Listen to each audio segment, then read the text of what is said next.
Hello students, last lecture में हमने preparation of alcohol पढ़ा था और आज के लेक्चर में स्टार्ट कर रहे हैं प्रॉपर्टीज़ ऑफ अल्कोहल। ठीक है, तो यहाँ पे हम अल्कोहल कौन कौन से रिएक्शंस देता है वो हम पढ़ने वाले हैं। तो काफ़ी सारे रिएक्शंस है जो हम ऑलरेडी पढ़ चुके हैं उसी टाइप की। ठीक है, तो फर्स्ट जो रिएक्शन है वो है डिहाइड्रेशन ऑफ अल्कोहल। ठीक है, नाम भले अलग दे दिया हो लेकिन ऑलरेडी रिएक्शन हम पढ़ चुके हैं। डिहाइड्रेशन, हाइड्रेशन का मतलब होता है H2 वाटर, डी का मतलब उसमें से H2 निकल रहा है। ठीक है, तो यहां पर देखोगे तो अल्कोहल जो OH है, एक ये OH और जिस कार्बन पे OH लगा है उसको मैं बोल रहा हूं अल्फा कार्बन, और नियर बाई कार्बन जितने भी वो सब कहलाएंगे बीटा कार्बन। तो अल्फा कार्बन पे तो OH लगा हुआ है और बीटा कार्बन पे यहाँ पे भी H है, यहाँ पे भी H है, यहाँ पे भी H है। तो तीनों तरह की पॉसिबिलिटी है। अब इधर भी मिथाइल है, इधर भी मिथाइल है, ये तो दोनों तो क्या हो गए, सेम टाइप के बीटा कार्बन हुए, ये वाला अलग है। तो दो तरह के प्रोडक्ट बनने की पॉसिबिलिटी है कि अल्फा कार्बन से OH और बीटा कार्बन से H निकल जाए, OH माइनस और H प्लस, तो H2 बना लेंगे, डिहाइड्रेशन हो गया।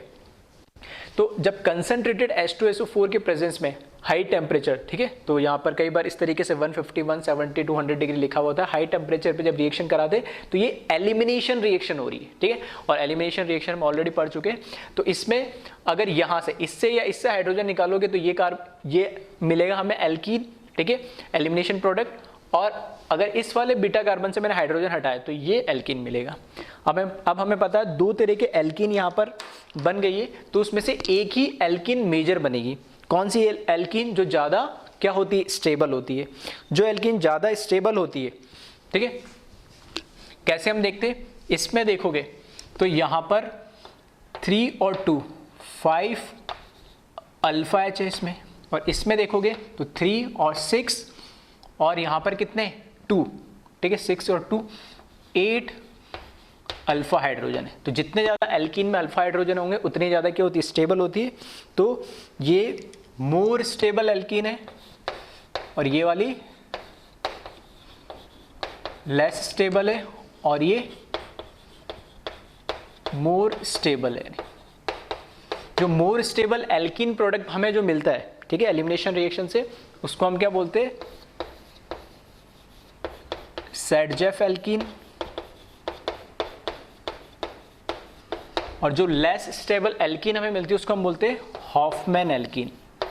ठीक है, तो ये सारी चीजें ऑलरेडी हम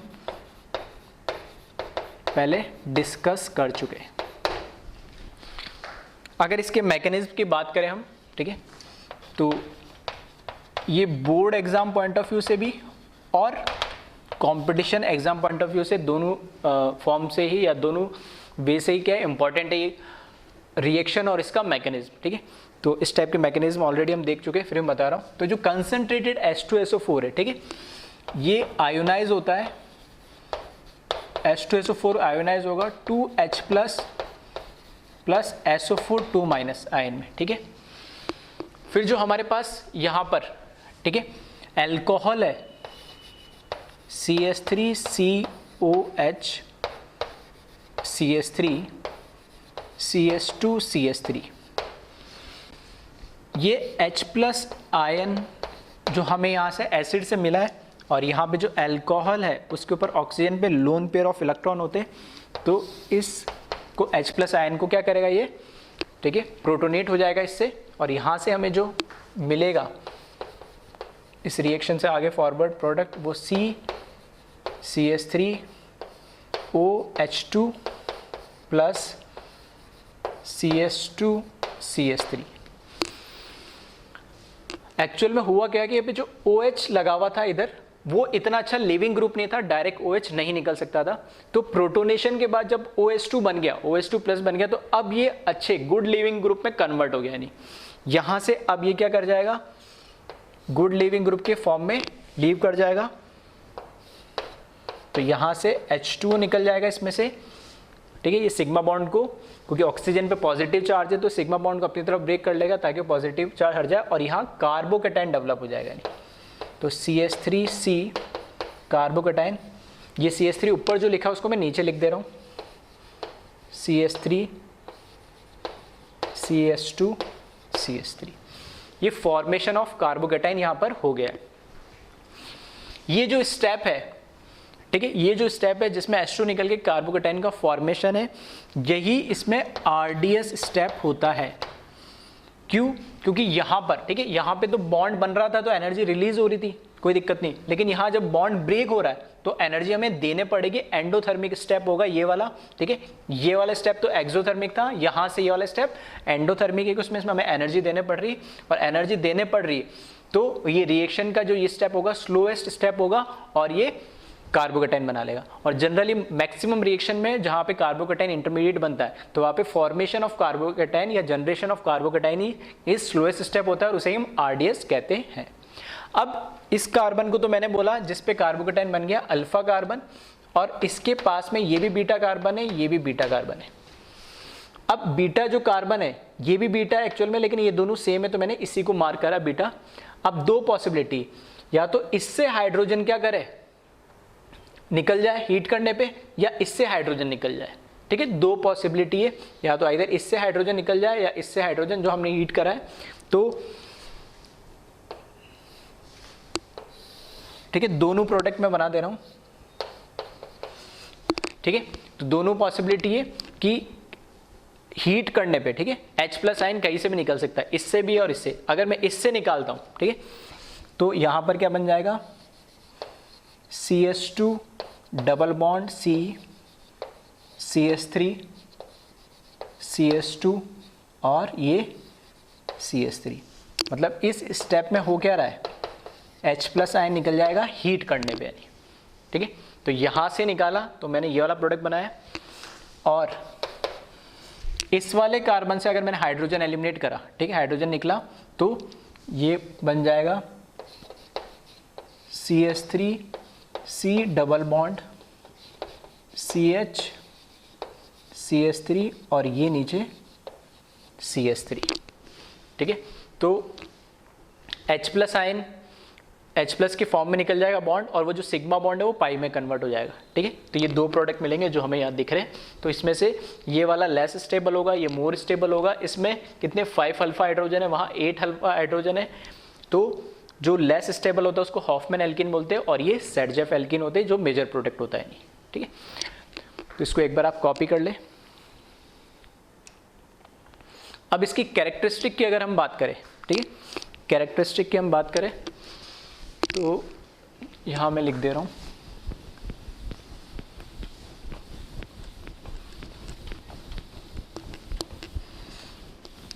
ठीक है। सबसे पहली बात करूं तो क्योंकि इसमें जो RDS स्टेप है वो कौन सा है, फॉर्मेशन ऑफ कार्बोकेटाइन, ठीक है। Formation of carbocation RDS step है, तो इस स्टेप से हम इसका रेट लॉ लिखेंगे, और रेट लॉ लिखेंगे तो सिर्फ और सिर्फ किस पे डिपेंड करेगा, इसको क्या बोलते हैं, इसका नाम भी लिख लेना, ठीक है। इसको बोलते हैं ऑक्सोनियम आयन बोलते हैं, यानी, ठीक है, इसके नीचे लिख लेना ऑक्सोनियम आयन, ठीक है। फर्स्ट स्टेप में H+ लेके जो प्रोटोनेशन होने के बाद OH2+ बनता है, तो इस पूरे आयन को क्या बोलते हैं हम इन जनरल में, ऑक्सोनियम आयन बोलते हैं। तो जो रेट लॉ में है वो सिर्फ ऑक्सोनियम आयन की कंसंट्रेशन पे डिपेंड करेगी इसके रेट, तो रेट लॉ के अंदर सिर्फ इसका कंसंट्रेशन लिखा जाएगा, नहीं, ठीक है।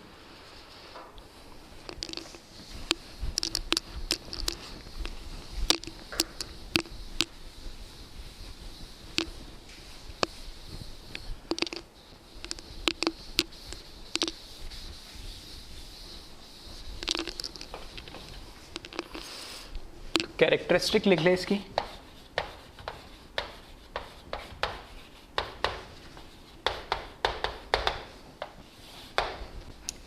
डिहाइड्रेशन रिएक्शन की फर्स्ट पॉइंट की बात करें तो रेट लॉ एक्सप्रेशन की बात करें तो रेट ऑफ रिएक्शन के कांस्टेंट है, और कंसंट्रेशन ऑफ ऑक्सोनियम आयन जो इसमें बनेगा और उसकी पावर कितनी 1। तो यहां से हम इसका ऑर्डर ऑफ रिएक्शन भी लिख सकते हैं, order of reaction is equals to 1, that means first order reaction है और एक ही, ठीक है, मॉलिक्यूल पे डिपेंड कर रही है, मतलब यूनिमोलिकुलर हुई फर्स्ट ऑर्डर, तो और इसमें क्या हो रहा है, एलिमिनेशन हो रहा है, तो ये है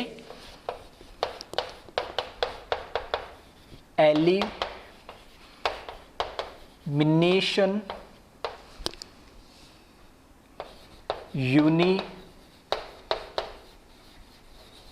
molecular reaction that is E1 बोल सकते हैं हम, E1 मैकेनिज्म को ये फॉलो कर रही है, ठीक है। और E1 में क्या होता है, कार्बोकेटाइन का फॉर्मेशन होता है। नेक्स्ट पॉइंट इसमें formation of carbocation is RDS step, ठीक है। कार्बोकेटाइन का बनना जो स्टेप है वही इसमें क्या है, आरडीएस स्टेप है। और अगर जहां पे भी, ठीक है, कार्बोकेटाइन बन रहा है, जिसको हम क्या बोलते हैं, क्लासिकल कार्बोकेटाइन भी बोलते हैं, तो क्लासिकल कार्बोकेटाइन जो नॉर्मल कार्बोकेटाइन बनता है, तो रीअरेंजमेंट भी हो सकता है नहीं, ठीक है। तो formation of carbocation is RDS step, तो rearrangement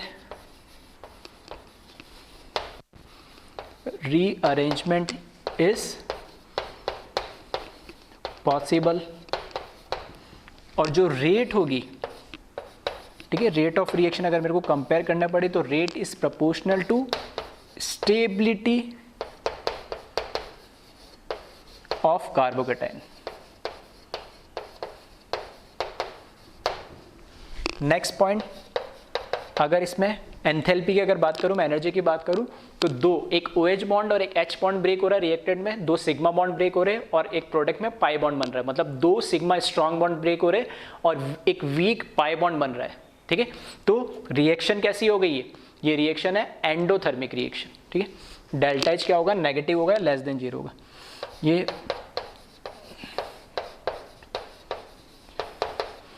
endothermic reaction that is delta H कैसा होगा, लेस देन 0 और नेगेटिव। फिर इसमें जो कैटलिस्ट है, कैटलिस्ट कौन है, सल्फ्यूरिक एसिड H2SO4। देखो फर्स्ट स्टेप में H+ से प्रोटोनेशन हुआ था और लास्ट स्टेप में आप देखोगे तो H+ वापस निकल गया था। दैट मीन जो कैटलिस्ट है वापस वो क्या करता है, रिएक्शन खत्म होने पे रीजनरेट हो जाता है और उसकी जो कंसंट्रेशन है वो उसमें कोई चेंज नहीं आता है, ठीक है। तो इसमें लिख लेना H2SO4 is a catalyst and its concentration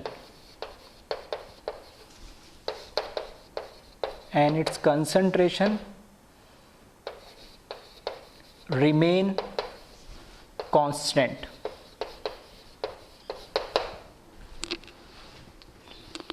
और लास्ट पॉइंट लिख लेना, ठीक है, ये भी हम सब डिस्कस कर ही चुके हैं।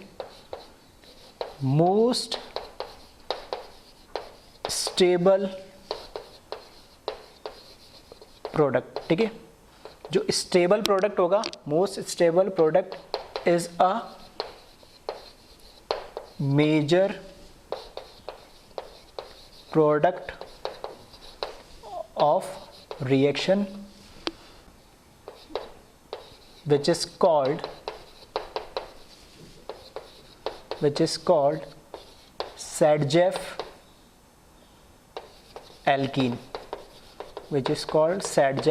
alkene, मोस्ट 9 पॉइंट लिखा मैंने, अगर नहीं दिख रहा हो तो देख लेना। Most stable product is a major product of reaction which is called Saytzeff alkene, ठीक है। तो और वैसे सारे पॉइंट ऑलरेडी हम, ठीक है, E1 मैकेनिज्म में ये लिख चुके हैं, लेकिन डिहाइड्रेशन के नाम से अलग से एक रिएक्शन दे रखी है, तो आप ध्यान रखना वो डिहाइड्रेशन रिएक्शन कुछ नहीं है, H2 का निकलना है और अल्कोहल के केस में ये एक एलिमिनेशन रिएक्शन कहलाती है, ठीक है। तो इसको कॉपी कर ले आप।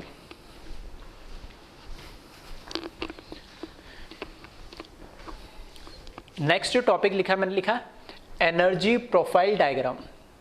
एनर्जी प्रोफाइल डायग्राम का मतलब क्या होता है कि हम जो रिएक्शंस हो रही है वो रिएक्शन को हम स्टेप बाय स्टेप जो मैकेनिज्म में लिखते हैं उसको हम ग्राफ में कैसे रिप्रेजेंट करें। यानी ग्राफ किसके बीच में, एनर्जी वर्सेस टाइम कोऑर्डिनेट भी बोल सकते हो, या प्रोग्रेस ऑफ रिएक्शन, मतलब रिएक्शन हमारी इस डायरेक्शन में बढ़ रही है ऐसा भी हम बोल सकते हैं। तो अब क्योंकि थोड़ी सी मेरे पास स्पेस की लिमिटेशन है, इसलिए मैंने पैरेलल यहाँ पे ग्राफ बना दिया, और जितने स्टेप में लिख पाऊंगा साथ के साथ उसका ग्राफ भी ड्रॉ कर पाऊंगा, ठीक है। अदरवाइज मैं एक साथ स्टेप लिख के फिर ग्राफ ड्रॉ करता तो वैसे और अच्छे समझ में आता, लेकिन ऐसे भी ठीक है समझ में आ जाएगा, उसमें कोई दिक्कत नहीं आएगी, बस थोड़ी स्पेस की प्रॉब्लम है। तो हमें क्या है, यहाँ पे मैंने रिएक्शन वापस एक डिहाइड्रेशन की लिख दी है, ये रिएक्शन यहाँ पे OH लगा हुआ है, यहाँ पे इसके प्रोडक्ट भी लिख दिए, ठीक है। तो OH यहाँ लगा, लेकिन प्रोडक्ट और कहीं बने, क्यों? क्योंकि यहाँ पे कार्बोकेटाइन इंटरमीडिएट बनेगा तो रीअरेंजमेंट की पॉसिबिलिटी रहेगी, ठीक है, तो वो सारे स्टेप भी इसमें काउंट हो जाएंगे। तो यहाँ पर अगर मैं ओवरऑल रिएक्शन की बात करें तो ओवरऑल जो रिएक्शन होती है वो कैसे होती है, 2 सिग्मा ब्रेक होते हैं, एक पाई बनता है, तो ओवरऑल रिएक्शन एंडोथर्मिक होती है। दैट मीन्स, ठीक है, इधर ऊपर लिख दे रहा हूं मैं, जो डेल्टा H ओवरऑल रिएक्शन का है, ठीक है, वो कैसा होगा, एंडोथर्मिक है, मतलब पॉजिटिव, ठीक है। आई थिंक शायद पीछे मैंने अभी कैरेक्टरिस्टिक में शायद इसको, ठीक है, अभी सिंबल लिखा तो मेरे को क्लिक हुआ, शायद मैंने लिखा तो शायद एंडोथर्मिक ही होगा, लेकिन लेस देन कर दिया, ठीक है, तो उसको करेक्ट कर लेना, वो क्या होगा, ग्रेटर देन 0 होगा, एंडोथर्मिक के मतलब पॉजिटिव, ठीक है। अब इसको स्टार्ट करते हैं हम मैकेनिज्म से। तो मैकेनिज्म में हमारे पास जो कंसंट्रेटेड H2SO4 है वो 2H+ और सल्फेट -2 है, ठीक है, H+ और सल्फेट -2 है। ये कोई स्टेप ऑफ रिएक्शन नहीं है, हमें पता है आयोनिक कंपाउंड है, ठीक है, उसको जैसे ही आप डालोगे एक्वस सॉल्यूशन में तो क्या हो जाएगा ये, ठीक है, यहाँ पर ये आयोनाइज्ड हो जाएगा H+ और यहाँ पे किसमें, माइनस में, तो कैटायन और आयन ब्रेक हो गया। ये कोई स्टेप ऑफ रिएक्शन नहीं है। स्टेप जो रिएक्शन है वो यहाँ से लिख रहा हूं मैं, स्टेप 1। स्टेप 1 में जो हमारे पास रिएक्टेंट दे रखा है PH CH CS3 CS2 CS2 OH, इसके साथ H+ आयन, जो हमारे पास OH के पास ऑक्सीजन में लोन पेयर है, वो क्या करते हैं, इस H+ को क्या कर लेते हैं, बॉन्ड बना लेते हैं इसके साथ, और प्रोडक्ट जो बनता है मेरे पास PH CH CS3 CS2 CS2 OH2 positive, oxonium ion बनता है फर्स्ट स्टेप में। और इस केस में जो ये डेल्टा H होता है, ठीक है, जो डेल्टा H होगा उसका सिंबल मुझे बताना है। तो यहाँ फर्स्ट स्टेप में जब देखोगे तो नॉर्मल न्यूट्रल कंपाउंड से एक ऑक्सोनियम आयन बन रहा है, और ऑक्सोनियम आयन में एक बॉन्ड की फॉर्मेशन हो रही है, ठीक है। मेरे पास स्पेस की लिमिटेशन है, चाहो तो साथ के साथ लिख लेना। स्टेप 1 में बॉन्ड, एक बॉन्ड नया बन रहा है, तो बॉन्ड का फॉर्मेशन जब भी होता है, ठीक है, तो एनर्जी रिलीज होती है, तो जो स्टेप होगा वो कैसा होगा, एक्सोथर्मिक होगा। तो जो डेल्टा H होगा वो नेगेटिव या लेस देन 0 होगा इस स्टेप के लिए, फर्स्ट स्टेप के लिए। तो यहां मैं मान रहा हूं इस पॉइंट पे मेरे पास ये मेरा रिएक्टेंट है, तो रिएक्टेंट में फर्स्ट स्टेप में, ठीक है, एक एक्टिवेशन एनर्जी इसको चाहिए होगी, और जो मेरा प्रोडक्ट बन रहा है उसमें मैं देख रहा हूं कि एनर्जी रिलीज हो रही है। तो जो ऑलरेडी मेरे पास रिएक्टेंट था उससे जो प्रोडक्ट बन रहा है वो मैं ऐसे बोल सकता हूं, क्या ज्यादा स्टेबल बन रहा है, तो उसकी एनर्जी, तभी तो एनर्जी रिलीज हो रही है। तो यहां पर अगर रिएक्टेंट है तो मैंने इस तरीके से मान लिया, यहां मेरा ऑक्सोनियम आयन बना, इसको मैंने बोला ये रिएक्टेंट है, और ये मेरा ऑक्सोनियम आयन है जो कि फर्स्ट इंटरमीडिएट है। ऑक्सोनियम आयन है जिसको मैं नाम दे रहा हूं आई, इंटरमीडिएट के लिए I, और फर्स्ट इंटरमीडिएट है तो मैंने इसको I1 बोल दिया, ठीक है। अब आते हैं हम नेक्स्ट स्टेप पे। नेक्स्ट स्टेप में यहां लिख रहा हूं मैं स्टेप 2। स्टेप 2 में ऑक्सोनियम आयन जो है PH CH CS3 CS2 CS2 OH2 plus, ये ऑक्सोनियम आयन है। सेकंड स्टेप में क्या होता है, जो ऑक्सोनियम आयन है वो इस सिग्मा बॉन्ड को अपनी तरफ ले लेता है, ऑक्सीजन पे पॉजिटिव चार्ज होता है और H2 की फॉर्म में रिलीज हो जाता है ये। तो यहां पर मेरे पास क्या बनता है, कार्बोकेटाइन बनता है, PH CH CS3 CS2 CS2 carbocation, और यहां से प्लस H2O यहाँ से रिलीज हो जाता है। तो इस स्टेप में देखोगे तो बॉन्ड का क्या हो रहा है, क्लेवेज हो रहा है, बॉन्ड ब्रेक हो रहा है, और बॉन्ड ब्रेक हो रहा है तो मुझे एनर्जी क्या देना पड़ेगी, इसमें एनर्जी एब्जॉर्ब होगी बॉन्ड ब्रेक होने के लिए। तो ये जो स्टेप है ये डेल्टा H पॉजिटिव होगा, एंडोथर्मिक रिएक्शन होगा। मतलब जो भी मेरा इंटरमीडिएट अभी I1 जो इंटरमीडिएट बना है, ठीक है, जो इंटरमीडिएट ऑक्सोनियम आयन बना है, इसमें एनर्जी एब्जॉर्ब होगी। मतलब ये इसकी जो हमारे पास दूसरा इंटरमीडिएट जो मेरा कार्बोकेटाइन बना है, इसकी एनर्जी इस ऑक्सोनियम से तो क्या होगी, ज्यादा होगी, क्योंकि इस ओवरऑल स्टेप में एनर्जी एब्जॉर्ब हो रही, क्योंकि बॉन्ड क्या हो रहा है यहाँ पर, ब्रेक हो रहा है, और ब्रेक होने के लिए एनर्जी चाहिए होती है। तो यहां से मैं बना रहा हूं, इससे इसकी एनर्जी इस तरीके से, ये मेरा, इसको मैं कार्बोकेटाइन जो मेरा बना है पहला, इसको I2 लिख रहा हूं मैं, ये मेरा सेकेंड इंटरमीडिएट है। यानी अब आ जाओ थर्ड स्टेप पे। तो स्टेप 3, ठीक है, थोड़ा सा मैं छोटा लिख रहा हूं, ठीक है, बोल बोल के लिख रहा हूं, कोशिश कर रहा हूं एक साथ आ जाए स्टेप तो ज्यादा अच्छा होगा। नेक्स्ट स्टेप में जो कार्बोकेटाइन है, अब ये बना मेरे पास 1 डिग्री कार्बोकेटाइन। 1 डिग्री जो कार्बोकेटाइन है, यहां से मैं अगर हाइड्रोजन शिफ्ट कर दूं तो क्या बन जाएगा, 2 डिग्री कार्बोकेटाइन बन जाएगा, जो कि 1 डिग्री से ज्यादा स्टेबल होता है। और इंटरमीडिएट कार्बोकेटाइन है तो रीअरेंजमेंट पॉसिबल बिल्कुल है इसमें। तो यहां जहां पॉसिबल है तो मैं रीअरेंजमेंट कराऊंगा पहले इसका। तो नेक्स्ट स्टेप है इसका PH CH CH3 CH2 CH2 carbocation, और यहां पर क्या होगा, हाइड्राइड शिफ्ट होगा। तो PH CH CH3 और CH2 की जगह CH आ जाएगा, और यहाँ पर CH3 आ जाएगा, और ये कार्बोकेटाइन की हाइड्राइड शिफ्ट हुआ। तो कार्बोकेटाइन यहाँ पर 1 डिग्री से कहाँ पर, किस में कन्वर्ट हो गया, 2 डिग्री में। अब यहाँ पे हाइड्राइड जो शिफ्ट हुआ उसमें कार्बोकेटाइन 1 डिग्री से 2 डिग्री इसलिए हुआ क्योंकि इसको स्टेबल होना था।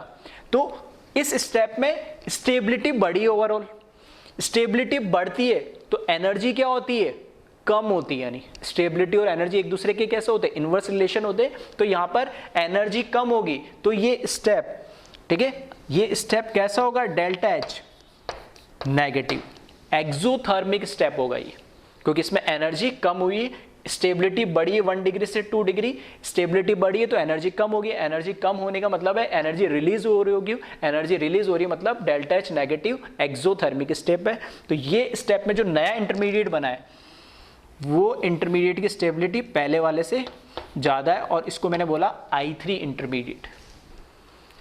अब आ जाओ नेक्स्ट स्टेप 4, ठीक है। स्टेप 4 में देखें, अब यहां पर मेरे पास 2 डिग्री कार्बोकेटाइन बना, क्या और स्टेबिलिटी अटेन हो सकती है, तो यहां से अगर मैं एक और हाइड्रेट शिफ्ट कर दूं तो क्या होगा, 3 डिग्री बन जाएगा, तो इससे भी ज़्यादा स्टेबल होगा। तो नेक्स्ट स्टेप में ये यही कर रहा है। तो नेक्स्ट स्टेप में PH CH CH3 CH carbocation CH3, और यहाँ पर PH C carbocation CH3 CH2 CH3। Same reason है, 2 डिग्री से अब कितना हो गया, 3 डिग्री। तो डेल्टा H क्या होगा, अगेन नेगेटिव होगा। नेगेटिव मतलब एनर्जी यहाँ से रिलीज हो रही होगी क्योंकि स्टेबिलिटी और ज़्यादा बढ़ जा रही है। तो नया जो हमारा इंटरमीडिएट बना है, ठीक है, उसकी स्टेबिलिटी इससे भी ज़्यादा होगी, और ये मेरे लिए हो गया, इसको मैंने नाम दे दिया I4। और लास्ट जो स्टेप है, अब लास्ट स्टेप में जब ये मैक्सिमम कार्बोकेटाइन स्टेबिलिटी पे आ गया तो अब हाइड्रोजन क्या करेगा, ये कौन सा हो गया मेरे पास, अल्फा कार्बन हो गया। तो यहाँ पर या तो बेंजीन रहेंगे तो इससे तो हाइड्रोजन नहीं एलिमिनेट कर सकता है, इससे कर सकता है बीटा से, और इस बीटा से कर सकता है। तो एक प्रोडक्ट यहाँ से मिलेगा जो कि मैंने ये बनाया, और एक प्रोडक्ट यहाँ से मिलेगा जो मैंने ये बनाया, ठीक है। तो स्टेप 5 में, ठीक है, यहाँ लिख देता हूँ मैं, स्टेप जो 5 है, तो PH carbocation CH3 CH2 CH2 CH3 2 product मिलेंगे इसमें, ठीक है। अब इसको ऐसे भी लिख सकते हो, ज़्यादा बेटर होगा मैं इसको ऐसे लिखूँ, जब ये वाला, ठीक है, या फिर ये वाला ले लेते हैं, अगर यहाँ से अगर मेरे पास हाइड्रोजन जा रहा है तो प्रोडक्ट मेरे पास मिलेगा PH C double bond CS2 और यहाँ पर CS2 कहीं मैंने एक कार्बन कम ज़्यादा बना दिया शायद, ठीक है।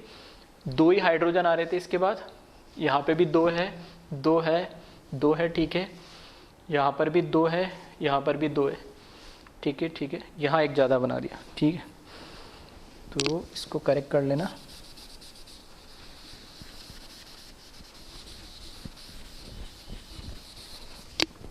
तो यहाँ पर ये हो जाएगा CH3,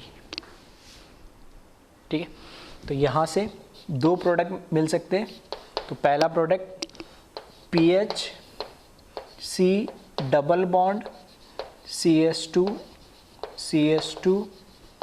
CS3 और दूसरा product PH C double bond CH और CS3 और यह दिखेगा नहीं आपको, ठीक है, इधर नीचे बॉन्ड बना लेना CS3।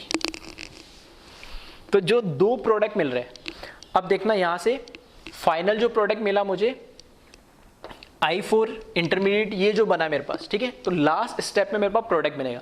अब प्रोडक्ट मेरे पास 2 बन रहे हैं, ठीक है। तो लास्ट स्टेप कुछ नहीं है, जो कार्बोकेटाइन है, ठीक है, अगर नहीं दिख रहा है तो देख लेना।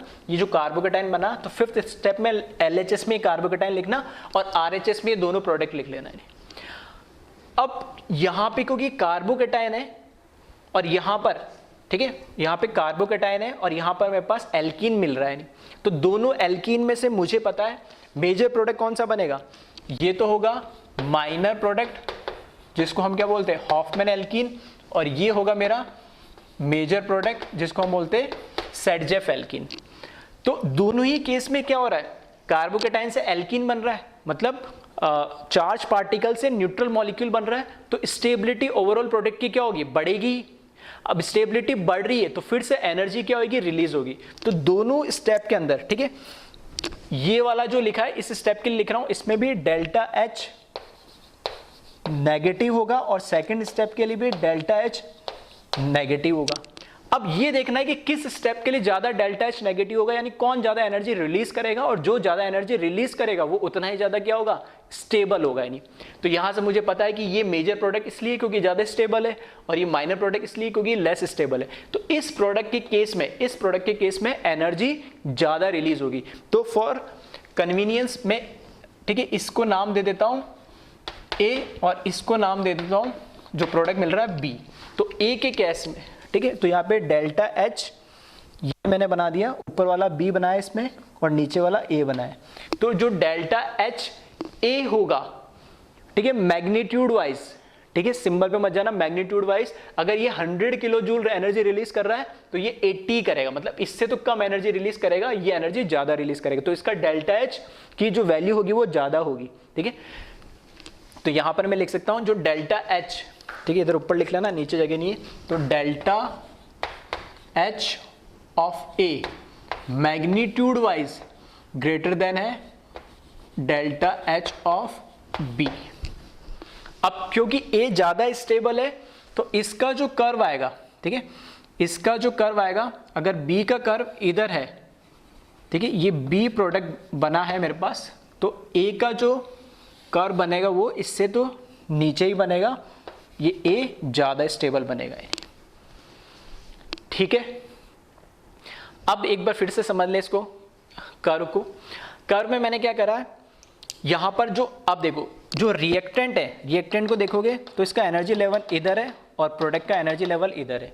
तो मेरे को क्या करना था, कैसे मैंने ग्राफ को अपने आप ऊपर क्यों ले गया, रीजन ये क्योंकि मुझे पता है ओवरऑल जो एनर्जी, वो ओवरऑल जो रिएक्शन है वो एंडोथर्मिक है, मतलब रिएक्टेंट से ज्यादा एनर्जी प्रोडक्ट की रहनी चाहिए, उसमें एनर्जी एब्जॉर्ब हो रही। तो भले ए प्रोडक्ट बना रहा हूं, बी बना रहा हूं, इसकी एनर्जी देखना इस रिएक्टेंट के लेवल से ऊपर ही है, इसलिए इन दोनों में पहले तो समझ में आ गया, यहां से रिएक्टेंट और प्रोडक्ट में डेल्टा एच कैसा आ रहा है, पॉजिटिव आ रहा है, ठीक है।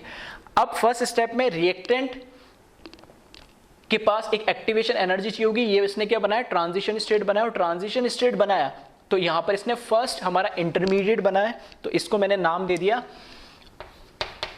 I1 ऑक्सोनियम आयन, और ये स्टेप कैसा है, एक्सोथर्मिक था, एनर्जी रिलीज कर रहा था, तो इसकी एनर्जी इससे कम है, ये हमारा I1 इंटरमीडिएट है, ऑक्सोनियम है।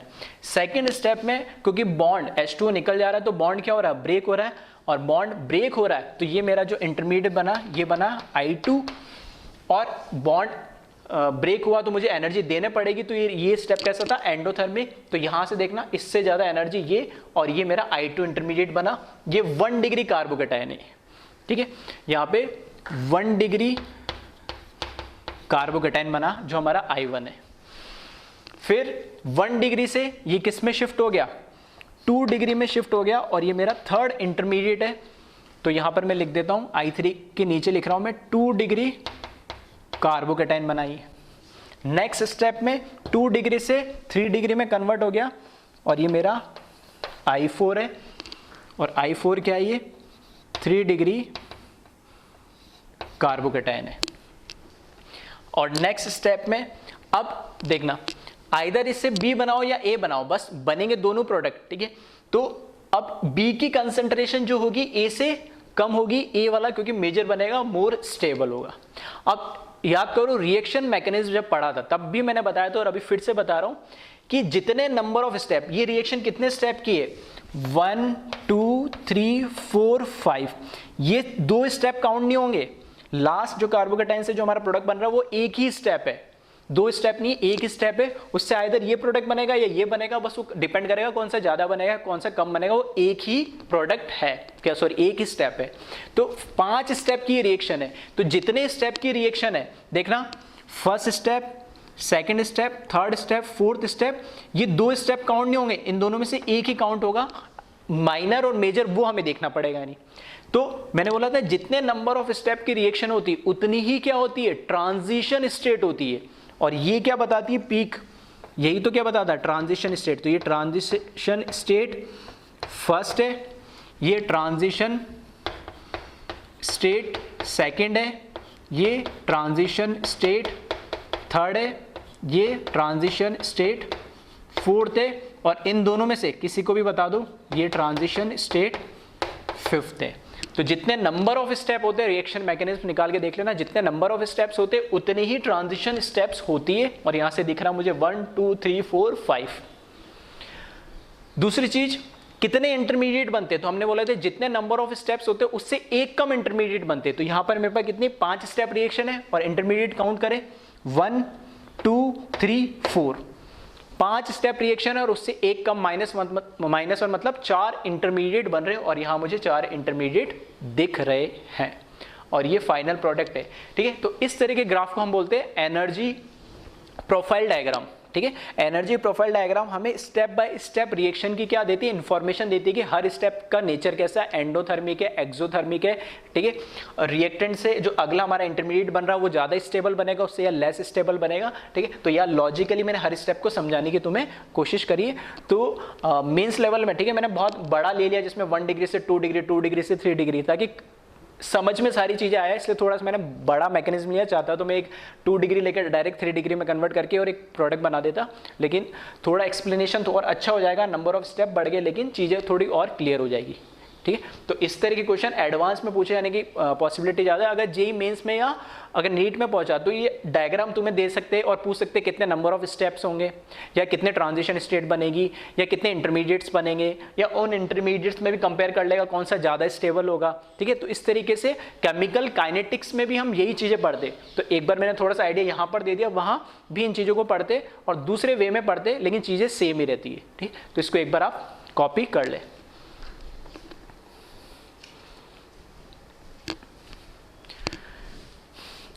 अब आ जाए, ठीक है, टॉपिक वैसे नेक्स्ट है पिनाकोलोन रीअरेंजमेंट, ठीक है। ये ग्राफ और ये बस इसलिए रहने दिया क्योंकि लास्ट एक चीज़ और दिखानी थी, वैसे ऑलरेडी मैं बता चुका हूँ कि नंबर ऑफ जो ट्रांजिशन स्टेट है वो किसके बराबर होती है, नंबर ऑफ स्टेप के। तो अभी हमने देखा था इसमें कितने 5 नंबर ऑफ स्टेप कितने थे 5, तो ट्रांजिशन स्टेट भी 5 बन रही, 1 2 3 4, और इन दोनों में से एक काउंट होगी, ठीक है, आइदर बी बनेगा और ए बनेगा। इसी तरीके से नंबर ऑफ इंटरमीडिएट की बात करें तो जितने नंबर ऑफ स्टेप होंगे उससे एक कम इंटरमीडिएट बनता है, ठीक है। तो इस तरह के क्वेश्चन भी कई बार पूछ लिए जाते हैं। ठीक है। एडवांस लेवल में कितने जैसे मल्टीपल करेक्ट के अंदर वो पूछ लेंगे कितने नंबर ऑफ स्टेप होंगे, कितने ट्रांजिशन स्टेट होगी, तो पूरा मैकेनिज्म आपको जब पता होगा तभी आप कर पाओगे। ठीक है, तो इंटरमीडिएट देखें तो ये I1, ये 2, ये 3 और 4 और ये तो बना प्रोडक्ट। ठीक है, प्रोडक्ट देखोगे तो हमने ए को, ठीक है, ए को ज़्यादा स्टेबल बताया था बी से, तो इसको, ठीक है, तो इसकी एक्टिवेशन एनर्जी भी क्या होनी चाहिए, कम होनी चाहिए। तो इसको थोड़ा भी करेक्ट कर लेना एक बार।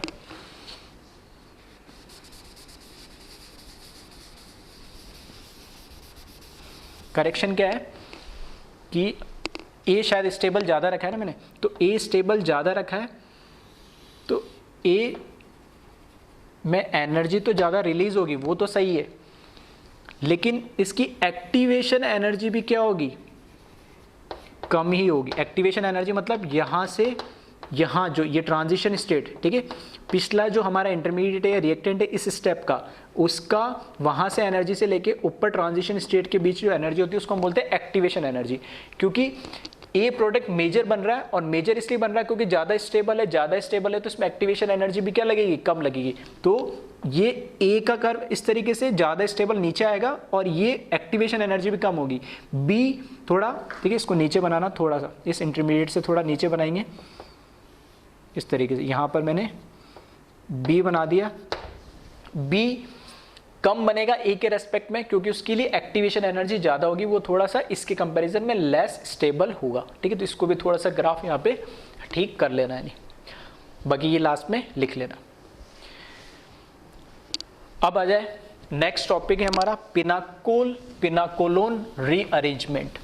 पिनाकोल पहले भी बता चुका हूं मैं, दो नेबरिंग कार्बन पे, ठीक है, जो दो नियर बाय कार्बन होते हैं उन दो नियर बाय कार्बन पे OH ग्रुप अगर किसी कंपाउंड में लगे हुए तो ऐसे कंपाउंड को हम पिनाकोल बोलते हैं। तो वहां पे रिएक्शन में रिएक्टेंट में देख सकते हो सेकंड कार्बन और थर्ड कार्बन दोनों पे क्या लगे हुए, OH ग्रुप लगे हुए, और OH ग्रुप लगे हुए तो ऐसे कंपाउंड को हम नियर बाय कंपाउंड होने चाहिए, किसी भी ऐसे नहीं कि एक छोड़ के या फर्स्ट फोर्थ फिफ्थ, ठीक है, यहाँ तो यहाँ दोनों लगे हुए होने चाहिए OH या इन दोनों, ठीक है, नेबरिंग कार्बन पे। डायोल टाइप होता है कंपाउंड, नेबरिंग कार्बन पे दोनों पे OH ग्रुप लगा तो उसको बोलते हैं पिनाकोल। और इसके रिएक्शन जब एसिड के कंपेयर, ठीक है, H+ भी लिख देता, कोई भी एसिड के प्रेजेंस में हीट जब करते तो इससे जो कंपाउंड मिलता है वो बनता है पिनाकोलोन। तो अब देखिए इसमें कैसे होता है, और ये रीअरेंजमेंट बोला जाता है इसको। रीअरेंजमेंट कैसे होता है वो उसको देख लेते हैं। तो यहां मैं लिख रहा हूं इसका मैकेनिज्म।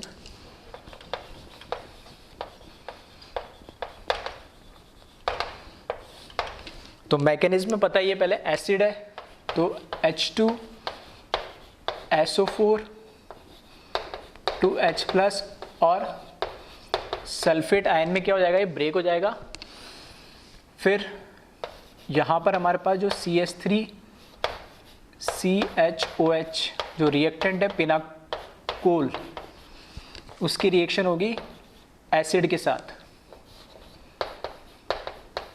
ठीक है। तो किसी भी अभी हाल फिलहाल के लिए, क्योंकि दोनों सेम है, ठीक है, कौन से पर अटैक करेगा उस पर भी हम डिस्कस करेंगे आगे। अभी हाल फिलहाल के लिए दोनों मैंने सेम लगाया तो किसी पे भी करवा दो रिएक्शन, कोई फर्क नहीं पड़ता है, ठीक है, क्योंकि मेरे को यही प्रोडक्ट बनाना है तो अभी के लिए मैं इस साइड में करा दे रहा हूँ रिएक्शन, ठीक है। तो ये प्रोडक्ट यहां से मुझे मिल जाएगा CH3CHOH2 प्लस CHOH-CH3, ठीक है, ऑक्सोनियम आयन टाइप बन जाएगा इसमें।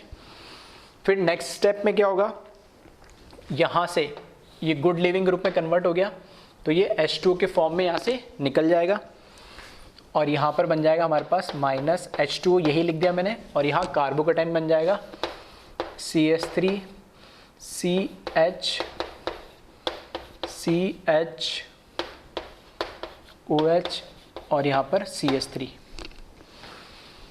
अब क्या होगा नेक्स्ट स्टेप में, कार्बोकैटायन बन गया।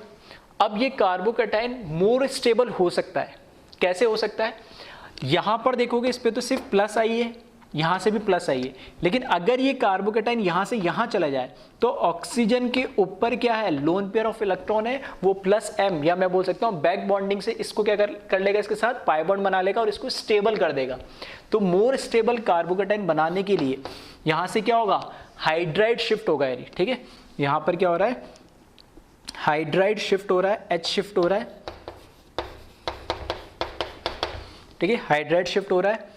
तो इसमें ये हाइड्रोजन इधर आ जाएगा और कार्बोकेटाइन इधर चला जाएगा, ठीक है। हमने बोला जब भी स्टेबिलिटी इसको चाहिए हो तो ये हाइड्राइड शिफ्टिंग करेगा, तो ये हो जाएगा CH2C कार्बोकेटाइन OH मैंने यहाँ नीचे लिख दिया, और ये CH3, ये जो हाइड्रोजन है यहाँ शिफ्ट हो जाएगा और कार्बोकेटाइन इधर चला जाएगा, इस तरह का कंपाउंड बना लेगा। अब यहाँ पे जो ऑक्सीजन है इसके पास क्या है, 2 लोन पेयर है, तो इसके साथ ये, इसके पास लोन पेयर है, इसके पास वैकेंट ऑर्बिटल है, तो बॉन्ड बनने से क्या स्टेबिलिटी बढ़ेगी, तो यहाँ पर इसके साथ क्या कर लेगा, ये बॉन्ड बना लेगा और ये बन जाएगा compound CH3 CH2 C double bond O, यहाँ पर H, और इस ऑक्सीजन पे पॉजिटिव चार्ज क्योंकि अपना एक लोन पेयर इसने डोनेट कर दिया, और यहाँ पर CH3। ऑक्सीजन पे पॉजिटिव चार्ज स्टेबल नहीं होता है, तो ये क्या करेगा, डी प्रोटोनेट होगा, यहाँ से H+ को निकाल देगा, और finally CH3 CH2 C double bond CH3 plus H+ मिल जाएगा, वापस ये रीजनरेट हो गया जहाँ से स्टार्ट हुआ था। तो इस रिएक्शन को हम बोलते हैं पिनाकोलोन रीअरेंजमेंट। पहली बात तो ये रिएक्शन होती है इरिवर्सिबल नेचर की। इरिवर्सिबल नेचर की जो होती है रिएक्शन, तो ठीक है, वापस से अगर मैं बात करूँ तो RDS step formation of carbocation ही है इसमें, ठीक है, ये इसका RDS स्टेप है। अब यहाँ पे जो RDS स्टेप है वो फॉर्मेशन ऑफ कार्बोकेटाइन है, और रिएक्शन का नेचर कैसा होता है, इरिवर्सिबल। अब पिनाकोलोन जब भी रीअरेंजमेंट होगा तो एक OH पे ही कार्बोकेटाइन बनेगा, दूसरा OH उसके नियर बाई होगा, तो हमेशा स्टेबिलिटी पाने के लिए वो OH जहाँ जिस कार्बन पे OH लगा हुआ है उस पे ही कार्बोकेटाइन शिफ्ट होगा। अब इस कार्बन पे 2 पॉसिबिलिटी थी, एक तो हाइड्रोजन लगा हुआ था और एक मिथाइल लगा हुआ था, तो हाइड्राइड शिफ्ट भी हो सकता था और मिथाइल शिफ्ट भी हो सकता था। लेकिन हमें पता है, हमने पढ़ा रिएक्शन मैकेनिज्म में कार्बोकेटाइन में रीअरेंजमेंट के अंदर कि इरिवर्सिबल रिएक्शन में जो शिफ्टिंग होती है, माइग्रेट होने की जो टेंडेंसी होती है, जिसको हम माइग्रेटरी एप्टीट्यूड जिसको बोलते हैं, वो सबसे ज्यादा होती है हाइड्रोजन की, उसके बाद होती है फिनाइल की, और लास्ट में होती है एल्काइल की।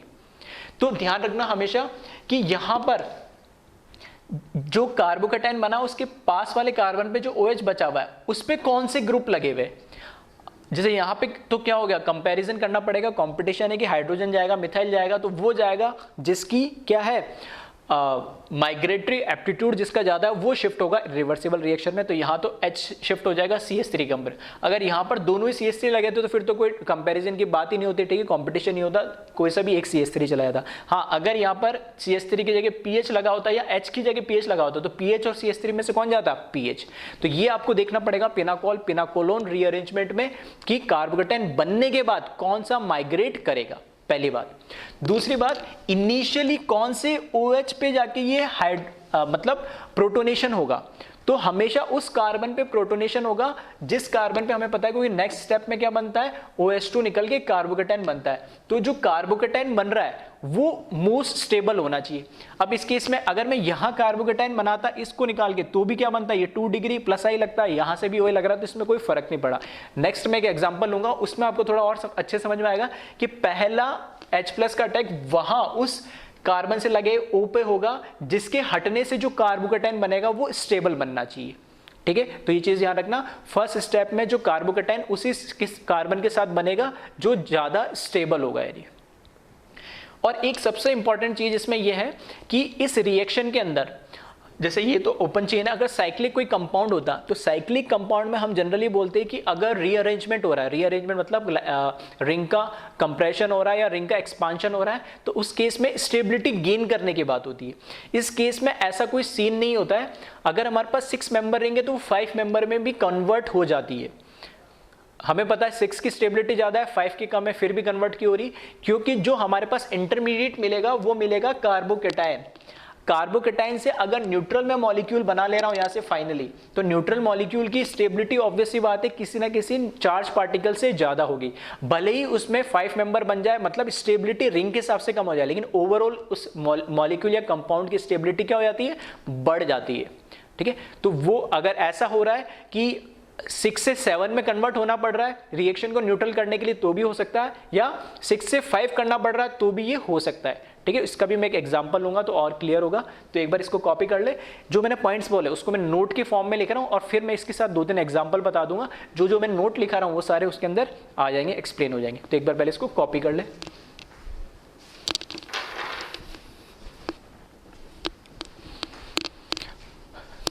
फर्स्ट नोट लिखा मैंने, पिनाकोलोन इज अ इरिवर्सिबल रिएक्शन। ठीक है, ये एक इरिवर्सिबल टाइप की रिएक्शन होती है। तो इसमें जो माइग्रेटरी एप्टीट्यूड है, ठीक है, वो इरिवर्सिबल में किसका होता है, सबसे ज्यादा हाइड्रोजन का, फिर बेंजीन रिंग का, और उसके बाद कोई भी एल्काइल ग्रुप का। और एल्काइल ग्रुप में भी अगर आपको कंपेयर करना है तो जिसका जितना ज्यादा डोनेटिंग टेंडेंसी ज्यादा होगी, फॉर एग्जांपल जैसे 3 डिग्री है तो सबसे ज्यादा होगा, फिर 2 डिग्री, 1 डिग्री और लास्ट में मिथाइल। ठीक है, तो इस तरीके से आप कंपेयर कर सकते हैं। थर्ड पॉइंट लिखा मैंने, always form most stable carbocation in second step. Second step मतलब जब H+ का अटैक कराओगे फर्स्ट स्टेप में, ठीक है, तो H+ का स्टेप इस तरीके से देख के कराना है कि जब वो OH हट जाएगा H2 के फॉर्म में, तो जो कार्बोकेटाइन बने वो ज्यादा स्टेबल बने। तो दोनों में आपको कंपेयर करना पड़ेगा, वो भी एक एग्जाम्पल से समझते हैं। और लास्ट पॉइंट ये भी इंपॉर्टेंट है, in this rearrangement ring size में इंक्रीज और decrease irrespective of stability of ring, because neutral molecule is more stable then charge carrying molecule. ठीक है, तो इसका मीनिंग भी, ठीक है, आई थिंक समझ में आ गया होगा। नहीं आया तो एक एग्जांपल से इसको भी हम समझ लेंगे। तो एक बार इसको पहले आप कॉपी कर ले।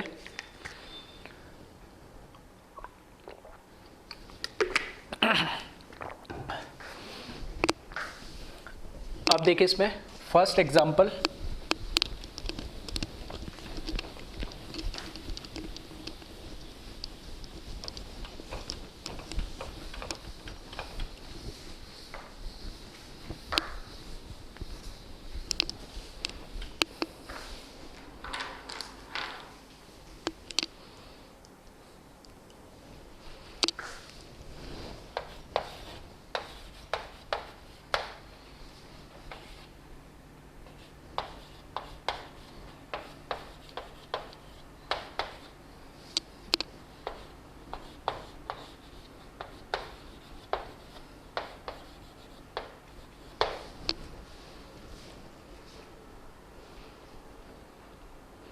ठीक है, ये हमें दे रखा है एक पिनाकोल। अच्छा, यहां पर ठीक है, 2 OH ग्रुप होनी चाहिए नेबरिंग कार्बन पे, तभी तो पिनाकोल होगा। ठीक है, तो एक ही लगाया था, तो ये अब पिनाकोल बन गया। इसका मुझे बनाना है प्रोडक्ट क्या बनेगा। तो फर्स्ट स्टेप में जब आप H+ से रिएक्शन कराओगे, तो अब मैं ये कह रहा था कि अब इस OH पे रिएक्ट करेगा या इस OH पे रिएक्ट करेगा, ये ऐसा नहीं किसी पे भी करा दो या दोनों प्रोडक्ट बन जाएंगे, दोनों में से एक बनेगा और वो बनेगा जो ज्यादा स्टेबल होगा। कैसे, अगर मैंने इससे इस पे रिएक्शन कराई और यहां से H2 निकल जाएगा, ठीक है, तो मैं दोनों बना देता हूं, फाइनल में कार्बोकेटाइन बना रहा हूं। तो फर्स्ट वाले पे जब मैंने रिएक्शन कराई तो CH3C यहां H2 के फॉर्म में निकल जाएगा और ये बनेगा CH3, फिर C, ये OH और ये PH और ये CH3। अगर इस वाले कार्बन पे लगे ऑक्सीजन पे ये H+ का प्रोटोनेशन हो रहा है, तो सेकंड स्टेप में H2 निकल के ये कार्बोकेटाइन बनेगा। और अगर इस वाले पे मैं करवा दे रहा हूं तो CH3 COH, सॉरी कार्बोकेटाइन, ठीक है, कार्बोकेटाइन CH3, यहाँ पे C, यहाँ कार्बोकेटाइन और ये PH और CH3। तो या तो इधर कार्बोकेटाइन बनेगा या इधर कार्बोकेटाइन। तो अब आपको ये डिसाइड करना पड़ेगा कि कौन सा कार्बोकेटाइन ज्यादा स्टेबल है। तो इस केस में देखोगे तो यहाँ पर 2+I लग रहे हैं, यानी 3 डिग्री है लेकिन 2+I लग रहे यहाँ। और इस केस में आप देखोगे तो +I के साथ PH मतलब बेंजीन रिंग, प्लस क्या लगेगा, प्लस बेंजीन रिंग के साथ रेजोनेंस इफेक्ट भी आ जाएगा, कॉन्जुगेशन आ जाएगा, तो स्टेबिलिटी इस केस में ज़्यादा होगी। तो ये मोर स्टेबल कार्बोकेटाइन होगा और ये वाला लेस स्टेबल कार्बोकेटाइन होगा। तो जो ज़्यादा स्टेबल है वहाँ से रिएक्शन का प्रोडक्ट मैं बनाऊंगा, यहाँ से नहीं बनाऊंगा मैं, ठीक है। तो इस केस में जब मैं रीअरेंजमेंट, तो अब रीअरेंजमेंट के बाद स्टेबिलिटी क्या हो रही है उससे हमें मतलब नहीं है। पहला जो कार्बोकेटाइन बन रहा, फर्स्ट जो कार्बोकेटाइन बनता है, ठीक है, प्रोटोनेशन के बाद सेकंड स्टेप में जो कार्बोकेटाइन होता है बनता है H2O के एलिमिनेशन से, वो कार्बोकेटाइन की स्टेबिलिटी डिसाइड करेगी कि आगे प्रोडक्ट क्या बनेगा, ठीक है। तो इस केस में यहां से आप प्रोडक्ट बनाओगे तो नेक्स्ट स्टेप में यहां पर क्या होगा, रीअरेंजमेंट हो जाएगा। तो ये हो जाएगा CH3C और यहां पर आ जाएगा कार्बोकेटाइन, ये CH3 और सॉरी मिथाइल। अब देखो इस केस में अब क्या हो रहा है, अब जो शिफ्टिंग हो रही है, ठीक है, अब इस केस में क्या होगा, यहां पर ये भी मिथाइल है, ये भी मिथाइल है, तो अब सोचने की जरूरत नहीं, दोनों में से किसी को भी शिफ्ट करा दो। और अगर अलग अलग ग्रुप होते तब मुझे देखना पड़ता है या हाइड्रोजन है या फिनाइल है या कुछ है, ठीक है। तो इस केस में तो कोई दिक्कत आनी नहीं है। और यहाँ पर ये क्या हो गया, OH हो गया, यहाँ पर ये CH3 हो गया, ये CH3 और PH। नेक्स्ट स्टेप में यहाँ से ये क्या करेगा, पाई बॉन्ड इसको डोनेट करेगा और H+ प्रोटोनेशन के फॉर्म में निकल जाएगा। तो फाइनल प्रोडक्ट बना रहा हूँ मैं C double bond O, CH3 CH3 और यहाँ पर PH, ठीक। तो कहने का मतलब ये था कि जो मैंने स्टेप सेकंड पॉइंट लिखाया था कि कार्बोकेटाइन, ठीक है, सॉरी थर्ड जो पॉइंट लिखाया था कार्बोकेटाइन वाला, तो हमें डिसाइड करना है कि कौन सा ज़्यादा स्टेबल कार्बोकेटाइन बनेगा, उसके अकॉर्डिंग ही हम प्रोडक्ट आगे बनाएंगे। यानी इसको कॉपी कर ले। नेक्स्ट एग्जांपल देखें इसमें,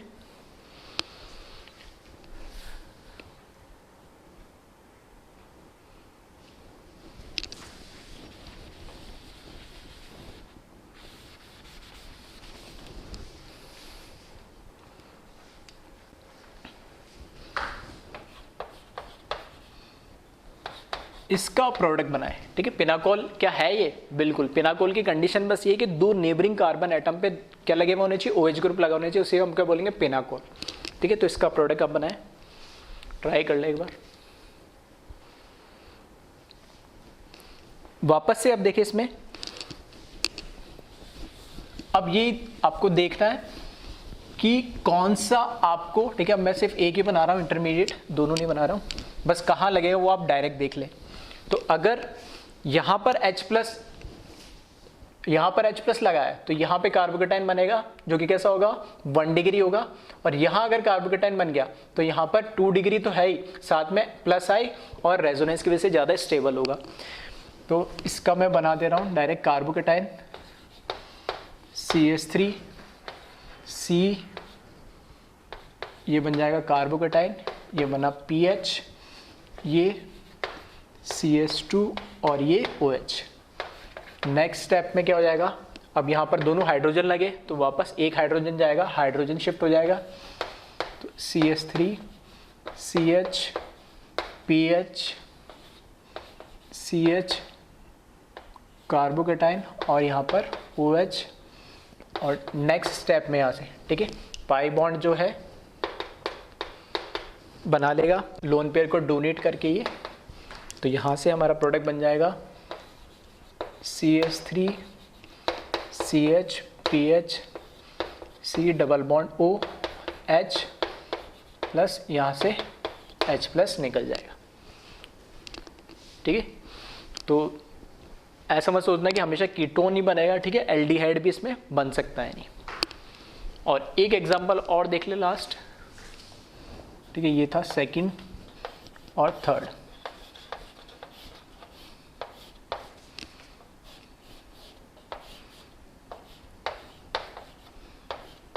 एक बार वीडियो को पॉज करें और इसका प्रोडक्ट बनाए, क्या बनेगा नहीं।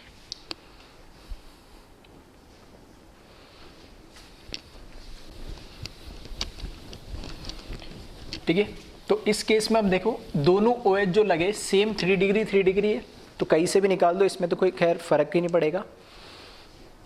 तो मैंने क्या करा, इस वाले को हटा दिया है तो कार्बोकेटाइन बना दिया यहाँ पर, ये कार्बोकेटाइन और यहाँ पर OH, ठीक है।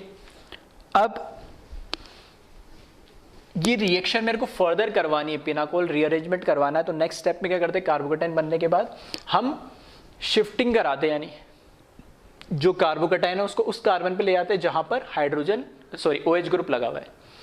अब इस कार्बन से ये बॉन्ड तो तोड़ नहीं सकते, जिस पे OH लगा हुआ है तो उस पे एक तो खुद OH हो गया, एक ये रिंग इस साइड जा रही है, एक रिंग ये साइड जा रही है और एक ये, तो इसको तो ब्रेक नहीं कर सकता, आइदर मैं इसको तोड़ूंगा, दोनों सेम ही है।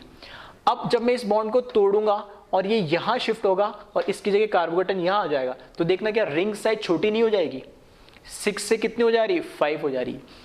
तो फिर से सुन लेना क्या बोल रहा हूं मैं, हम क्या कर रहे हैं, ठीक है, मैकेनिज्म से देख लेना।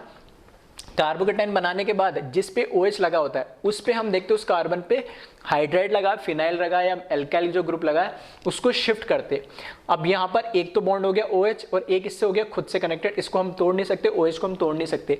अब या तो ये वाली रिंग का और या ये वाली रिंग, दोनों क्योंकि सेम टाइप है, या तो इसको मेरे को तोड़ना पड़ेगा या इसको तोड़ना पड़ेगा और इसको शिफ्ट कराना पड़ेगा यहाँ पर, और यहाँ पर जब शिफ्ट कराऊंगा तब कार्बोकेटाइन यहाँ आ जाएगा। अब ऐसा जब करूंगा ये बॉन्ड यहाँ से तोड़ के यहाँ बनेगा, तो रिंग की साइज 6 से क्या हो जाएगी, 5 हो जाएगी। तो किसी से भी करा लो, इसको तोड़ के इधर करा लो, इसको तोड़ के इधर, सेम ही है। कहने का मतलब ये है कि 6 मेंबर की साइज कम होके कितनी हो जा रही है, 5 मेंबर हो जा रही है। तो हम तो बोलते हैं कि रिंग साइज 6 मेंबर जो होती है ज्यादा स्टेबल होती है और जबकि 5 क्या होती है, कम स्टेबल होती है, लेकिन ऐसा नहीं होना चाहिए। इस केस में ऐसा होता है क्योंकि जो फाइनल हमें प्रोडक्ट मिल रहा है वो न्यूट्रल मिल रहा है एज कंपेयर टू दिस, जो कि जिसमें कार्बोकेटाइन कंटेन, अगर नहीं होगा तो ये कार्बोकेटाइन के फॉर्म रहेगा। अगर ये एक बार इसमें कन्वर्ट हो गया तो पीछे थोड़ी जाएगा, इरिवर्सिबल रिएक्शन है ये, तो आगे ही जाएगा, आगे जाएगा। तो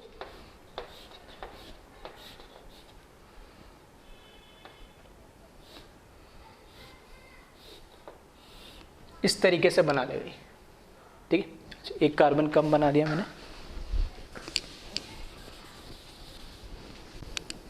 ठीक है।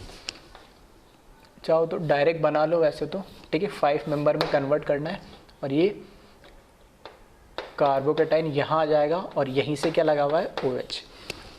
1 यहाँ से काउंट करो तो 1 2 3 4, तो ये जो 4 है डायरेक्ट कनेक्ट होगा यहाँ से, ठीक है।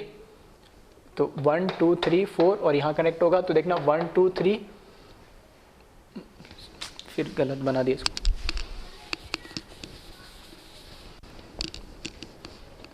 1 2 3 4 और ये ऐसे कनेक्ट हो जाएगा, अब सही है, ठीक है। तो 1 2 3 4 और ये यहाँ पे कनेक्ट हो गया, सही है। तो अब ये 6 मेंबर किस में कन्वर्ट होगी, 5 मेंबर में, और कार्बोकेटाइन हमारे पास यहाँ आ गया। और नेक्स्ट स्टेप में क्या हो जाएगा, ये इसको बैक बॉन्डिंग कर देगा,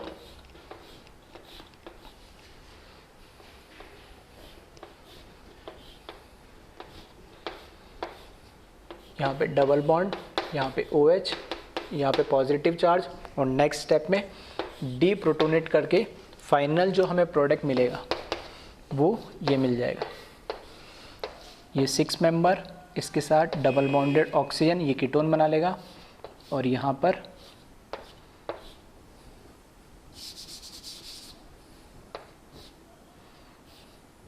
इस तरीके से, ठीक है। तो अल्टीमेटली इसका मतलब ये था जो मैं तुम्हें बताना चाह रहा था कि क्योंकि रिएक्शन इरिवर्सिबल और एक बार इसने कार्बोकेटाइन बना दिया तो अब रिएक्शन को फॉरवर्ड डायरेक्शन में जाना है, स्टेबल होना है, तो कार्बोकेटाइन न्यूट्रलाइज तो होना पड़ेगा, ठीक है, क्योंकि ये लेस स्टेबल होता है, ये ज़्यादा स्टेबल होता है। इसलिए इसको 6 मेंबर जो साइज है रिंग को, उसको भी क्या करना पड़ रहा है, कम करना पड़ रहा है। जो लास्ट नोट मैंने लिखाया था वो उसके लिए, ठीक है, उसके लिए एक इलस्ट्रेशन है, एक एग्जाम्पल है यानी। तो एक बार इसको आप कॉपी कर लें।